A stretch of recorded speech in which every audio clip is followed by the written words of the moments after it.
I'm going to tell you a story about something that happened to me. I was raised in a very conservative Protestant background. That's how I was raised.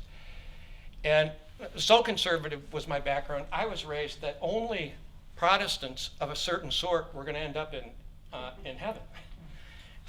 People that believe pretty much roughly like me, but not, say, Baptists or Arminians, like they weren't going to get into heaven, not them, for God's sake. And then, but Catholics, especially not Catholics, they weren't going to get into heaven. And I was already inclined not to like the Catholics because I grew up in southern Michigan and I was a Michigan fan, didn't care that much for Notre Dame. So, I already had that going on. And so I didn't mind that much that I might miss out on the Catholics. But then in graduate school, I went to Notre Dame. I got my Ph.D. at Notre Dame.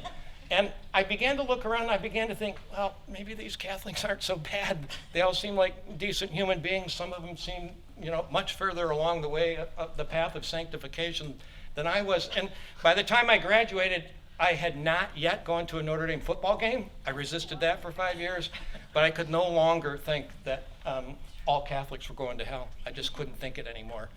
And by meeting people who were really different from me and talking to them, my view of God just got bigger and bigger. But then I thought, them Muslims, Catholics were really bad, but the Muslims were always the worst in the tradition that I was in. And then I met Muslims, and I couldn't think what I thought, 20 years ago when I was a kid. My view of God and the world and other people just kept getting bigger and bigger and bigger. I remember my first trip into a Muslim majority country was Turkey. Oh, it was the second time. The first time was with you and when I met Aziz. It was the second time. And we got into the home of a Muslim family. And they fixed dinner. I was with a group of about 16 people. Doug was with us. I think we had maybe a dozen people. So a family invited us into their home. It wasn't a big home. We were in their living room, and it was all filled with tables, and us, and some of them. And there was an imam that was there. I didn't know that, but all of a sudden, somebody had to get up, and he had to go do the call to prayer.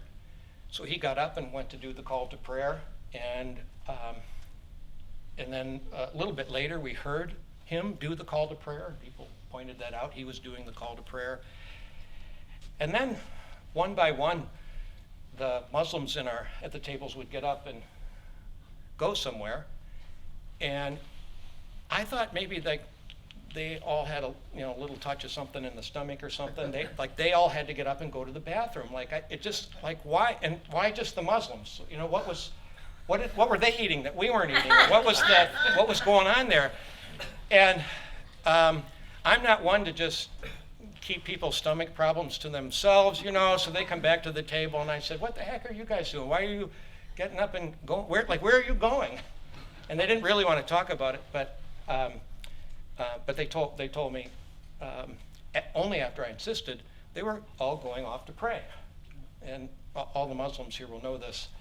They had a room in their house with a prayer rug, and the prayer rug faced Mecca, and they went off one at a time to pray. They didn't make a big deal out of it. I don't know if anyone else even noticed that people were leaving to pray. They weren't trying to show off with their spirituality or their prayers. They just quietly got up and went out and prayed. And so I asked them, what did they pray? And I was told that they always prayed this. There is no God but you. In the name of Allah, the most compassionate, the most merciful, praise be to Allah, Lord of the universe, the most compassionate, the most merciful, master of the day for judgment. You alone do we worship, and you alone do we call on for help. Guide us along the straight path. So in a prostrate position with head touching the ground 5 times a day, Muslims pray to the one all-merciful God. There is no God but you. So this is what I write in the book. I grew up in the Protestant Christian tradition, which emphasizes divine grace and denounces works of righteousness. Rituals, we had been taught, were empty. We thought the attitude of our heart was more important than the position of our body. And grace alone demanded a trust in God's mercy we thought was absent from, say, Catholics and Muslims. I remember the first time I visited a Roman Catholic church. I found kneeling down strange and even spiritually offensive. Although I've come a long way from my fundamentalist Protestant anti-Catholic roots, I was emotionally prepared to dislike the Muslims' ritual prostration and ritual. But I didn't. My Muslim friends, I learned, were more concerned with a faithful heart than a prostrate body. And they likewise trusted more in God's abundant mercy than in their puny prayers. And I appreciated that ritually connecting to the all-merciful was a good thing. Finally, in their repeated recitations of "there is no God but you," I began to hear the radically unselfing and morally and spiritually fundamental truth: I am not God.